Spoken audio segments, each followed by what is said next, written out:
রাব্বুল আলামিন বলেন, লক্ষ লক্ষ কোটি কোটি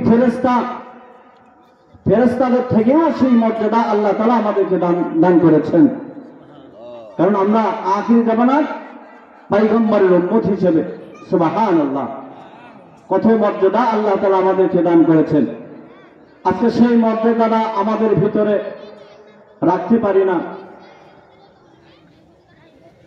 পৃথিবীর জমিনে আল্লাহ রাব্বুল আলামিন আশরাফুল মাখলুকাতকে সৃষ্টি করেছেন, তার মধ্যে শ্রেষ্ঠতম মানুষ হিসেবে আমাদেরকে দুনিয়াতে পাঠিয়েছেন। ঠিক কিনা জোরে বলুন।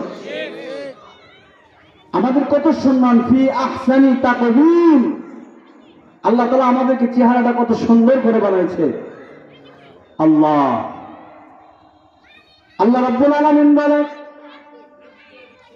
ও আমার বান্দারা, আমি আল্লাহ রাব্বুল আলামিন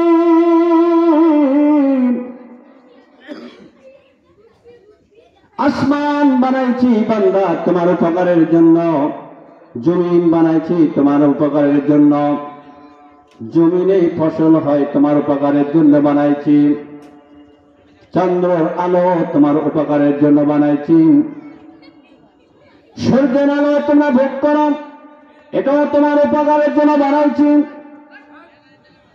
আরশ কুরসি লৌহ কলম সব কিছু তোমার উপকারের জন্য বানাইছি।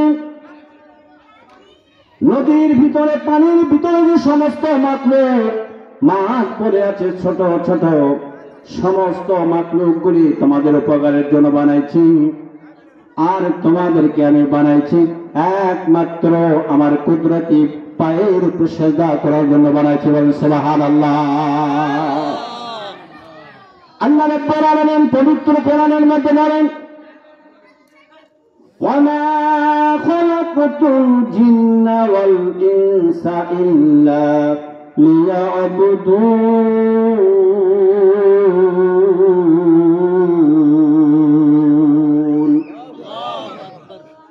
আল্লাহ রাব্বুল আলামিন বলেন, হে বান্দা, তোমাদেরকে আমি সৃষ্টি করেছি এই পৃথিবীর জমিনে,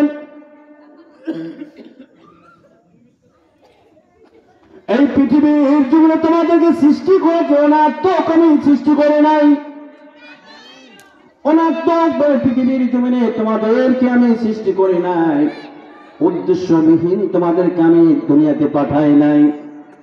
একটা উদ্দেশ্য আমি আল্লাহ তাআলা লুকিয়ে তো রাখছি। আল্লাহ রাব্বুল আলামিন সেই উদ্দেশ্য কিয়ামতের ময়দানে বান্দাদেরকে প্রকাশ করে বিনে হিসেবে জান্নাতে দিয়ে দিবে। সুবহানাল্লাহ। এমন কিছু গোপনতা আমার আল্লাহ তাআলা রেখে দিয়েছেন, আজকে সেই পরিবেশই আমাদের ভিতরে নাই, সেই পরিবেশটা আমার আপনার ভিতরে নাই, দিনের ভিতরে নাই। কারণ সারা পৃথিবীর সমস্ত মানুষগুলি একটা টেনশনে বিরাজ করতেছে। সেই টেনশনটা মানুষের চিন্তিত হয়ে কবর পর্যন্ত নিয়ে যাচ্ছে।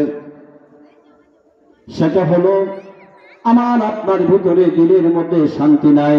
ঠিক কিনা জোরে বলে, আর জোরে বলে একটি আওয়াজ যে আমাদের ভিতরে শান্তি নাই, শান্তি নেই, অশান্তিতে ভোগ করতেছি। বাড়িতে শান্তি নাই, ব্যবসা বাণিজ্যের মধ্যে শান্তি নাই, রাস্তাঘাটে বন্ধু বান্ধবের সাথে কোনো শান্তি নাই, স্বামী স্ত্রীর সাথে গেলে কোনো শান্তি নাই, ছেলে সন্তানের সাথে শান্তি নাই। এমন কিছু কথাবার্তা না যে স্বামী স্ত্রীর সাথে যে মিল মহব্বত, এই মিল মহব্বত পর্যন্ত নাই। ছেলে সন্তানের বাবার সাথে কোনো সম্পর্ক নাই, স্ত্রীর সাথে স্বামীর সাথে কোনো সম্পর্ক নাই, বন্ধু বান্ধবের সাথে কোনো সম্পর্ক তো নাই, আলেম ওলামাদের সাথে সম্পর্ক নাই, বুজুর্গ আলেমদের সাথে কোনো সম্পর্ক নাই। আল্লাহ রাব্বুল আলামিন বলছে, এই সম্পর্কটা কিভাবে আমার আপনার অর্জন করতে হবে? দুটো কারণে আজকে আমার আপনার ভিতরে সেই সম্পর্ক আমার দিলের মধ্যে হয় না। এই দুটা জিনিসকে আমরা অনেক দূরে আমরা সরায় রেখেছি। এক নাম্বার হলো, তার নামটা হলো আল্লাহ পাকের 30 পারা 1 নম্বর কোরআন।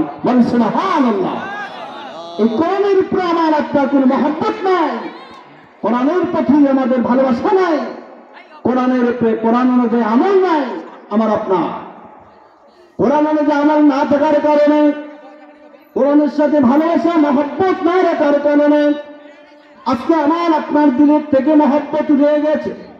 এই মহব্বত স্বামী স্ত্রীকে ভালোবাসতে চায় না, এবং স্ত্রী স্বামীকে মহব্বত করতে চায় না, বাপে এবং সন্তান বাবাকে মহব্বত করতে চায় না, বাবা সন্তানকে মহব্বত করতে চায় না।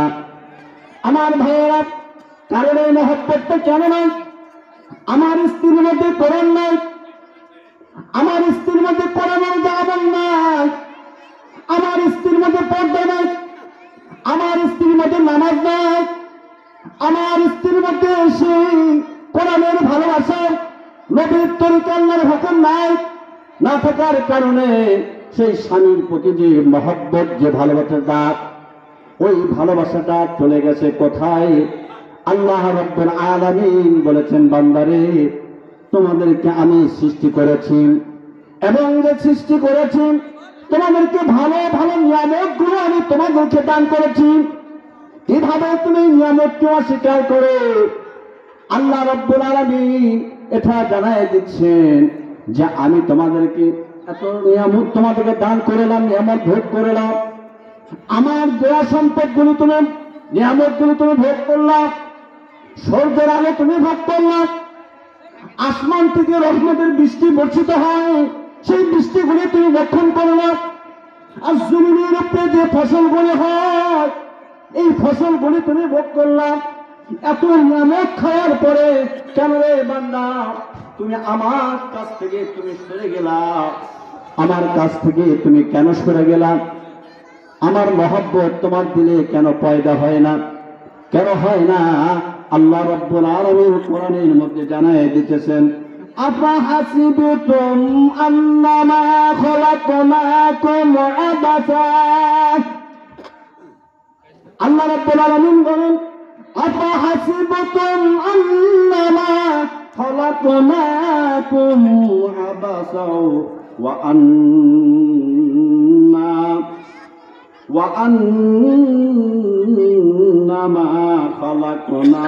أنما خلقناكم عبثا وأنكم إلينا لا ترجعون।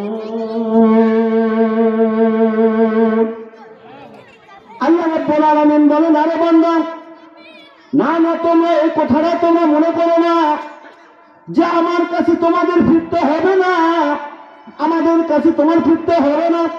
না না না, একদিন না একদিন তোমাদের আমার কাছে আসতে হবে, জবাব দিতে হবে। পৃথিবীর জমিনে আল্লাহ রাব্বুল আলামিন সমস্ত মানুষের হিসাব আমার আল্লাহর কাছে একবার না একবার দিতে হবে, ঠিক কিনা ধরে বলে? হিসাব দিতে হবে। আপনার যে আল্লাহর দেওয়া মাল, আপনার দেওয়া সম্পদ, আপনার দেওয়া পানি, আপনার আল্লাহর দেওয়া ভাত, সম্পূর্ণ জিনিসগুলো আপনাদের রক্ষণ করতেছেন, এটা হিসাব আল্লাহর কাছে দিতে হবে। না দেওয়া পর্যন্ত আল্লাহর কাছে আপনি প্রস্তুত হতে পারবেন না। কারণ আল্লাহ রাব্বুল আলামিন এটাই জানায় দিচ্ছেন। আল্লাহ রাব্বুল আলামিন বলেন, বান্দারা তোমাদেরকে আমি যা কিছু দান করেছি তোমাদের কাছ থেকে আমি চাই না আমাকে সম্পদ দাও, বাড়ি দাও, গাড়ি দাও, টাকা দাও, সবকিছু দাও, আমি এটা চাই না। কারণ আমি এতটুকু চাই যে বান্দারে তুমি গোমরাহির দিকে চলে যাও না, খারাপের দিকে চলে যাও না। কারণ খারাপটা হলো বানাইবে হলো শয়তানের কাজ, আর শয়তানের মোকাবিলা হয়ে না, শয়তানের ছোঁয়া তুমি ধরো না, শয়তানের পাওয়াবন্দি তুমি করো না। কারণ আল্লাহ রাব্বুল আলামিন বলেন, তোমাদের জন্য আমি 10টা দুনিয়ার মধ্যে একটা জান্নাতকে আমি তৈরি করে রেখে দিয়েছি। কারণ সেই জান্নাতকে পাওয়ার জন্য পৃথিবীর জমিনে যদি আল্লাহ রাব্বুল আলামিনের যদি ইবাদত করে যদি পরিপূর্ণ যেতে পারো, আল্লাহ রাব্বুল আলামিন বলতেছে 10টা দুনিয়ার মতো জান্নাত তোমাদেরকে আমি দান করে দেব। সুবহানাল্লাহ। তাহলে আল্লাহ রাব্বুল আলামিনের কত মায়া, কত দয়া। আল্লাহ তাআলা কখনো চান না বান্দাদেরকে জাহান্নামে দিতে। আল্লাহ রাব্বুল আলামিন বলেন, হে বান্দা